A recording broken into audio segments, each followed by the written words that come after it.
Hey guys, Zeus here. So here we have a Fleet Footwork Keystone page for Corki mid.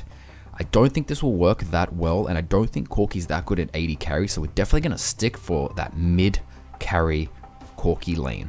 Now, Fleet Footwork, as mentioned in my patch predictions video, I think is going to be up there now with Press the Attack. Since Press the Attack has been nerfed and the Fleet Footwork has been buffed, if you've already tried this, then you know that this feels pretty damn good at the moment. The healing is actually quite nice. It's actually noticeable now, and it's going to give you that lane sustain that someone like Corki really takes advantage of. Now, even in lane, Corki is actually decent at trading. If you're going to get that Q and, you know, trade with them with your E procced and activated, you're going to do quite a bit of damage. So not only do you have a lot of damage to make this work, you have that sustain that's going to give you that lane pressure and let you farm for that Triforce into Infinity Edge and Rapid Fire Cannon. In saying that, let's get straight into this. Fleet Footwork just got buffed. Definitely want to take this one as your first one. Triumph. Now, I did try Overheal with Jhin, and I think that's good in a bot lane when you have a healer, because this takes advantage of all that excess healing, gives you that shield. Really strong in lane. I can't see it working too well mid, but it's something that you can always see for yourself if you really enjoy that and feel like you're going to be high health. Someone like Syndra, it's going to be very rare that you'll be overhealed, where they have to harass, and you know, fighting for CS is way more crucial than most other lanes. So we'll take Triumph for this one. Even though this got nerfed, I do feel that it's still very, very good, and it's still going to be taken on most champs. You'll see people still take this. The nerf is pretty strong in my opinion, but it was in such a good place that it's just stepped down, but it's still really strong. Now, Legend Alacrity. Always one of the most consistent runes. Attack speed's great on Corki. He doesn't get that much attack speed compared to, like, I see most other 80 carries because of those. He doesn't, you know, ever build into Berserker Graves. He usually gets the Sork Boots. So the attack speed's hard to get, especially if you go IE after your Triforce. So you're only getting really most of your attack speed from Triforce and Rapid Fire Cannon.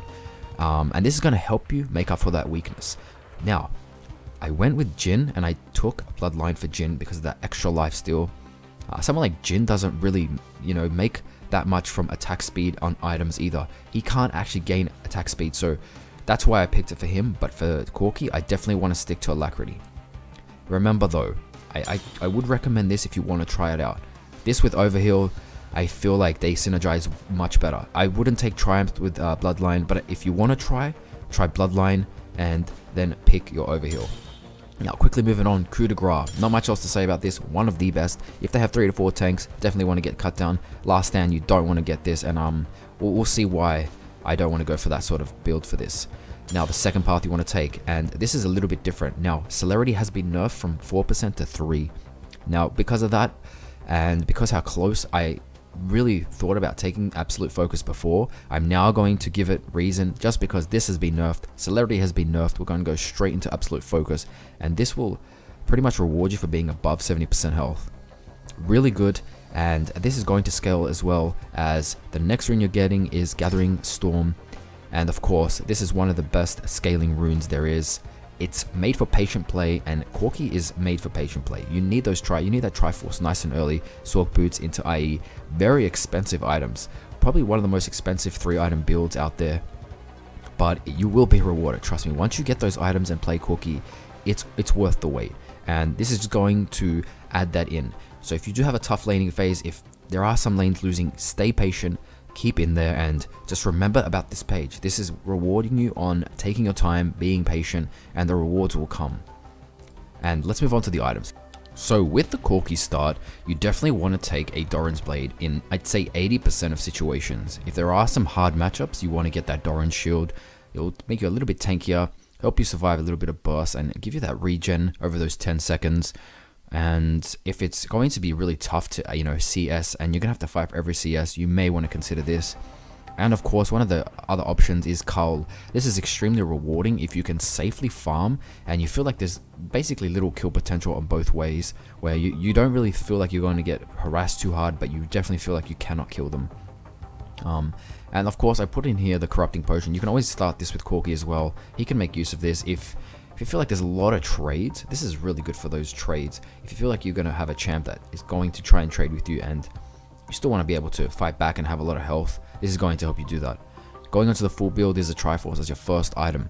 Now with Fleet Footwork, because of the massive healing that you get, you're going to just have to farm it out, safely get this, and once you get this, then you're a massive threat. It's got a very good build path as well. Definitely sometimes you want to go Sheen first, and other times you want to go Phage first, and just slowly finish this item off, and the power spike you get from this is insane.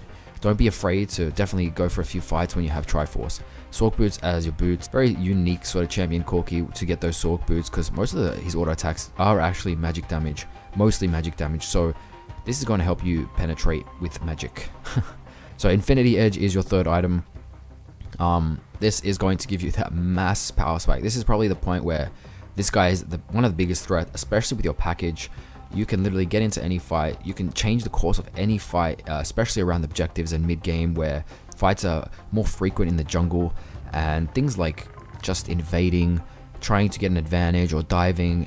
You're gonna see yourself getting into positions that most other mid laners cannot do at this stage. Rapid Fire Cannon as the fourth item synergizes really well with him. You can also go static if you feel like you want that sort of build. I prefer this. I do like that really long range auto attack that you get from this, but both provide the stats that he needs. The attack speed is pretty much what he's missing up until this fourth item. Now Guardian Angel, I put this as fifth because it is one of the best items.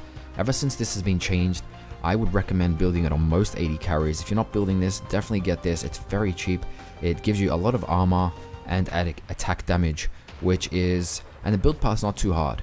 It's very rewarding as well, because you can almost make a mistake and still get rewarded after you come back, and you can still do a lot of damage.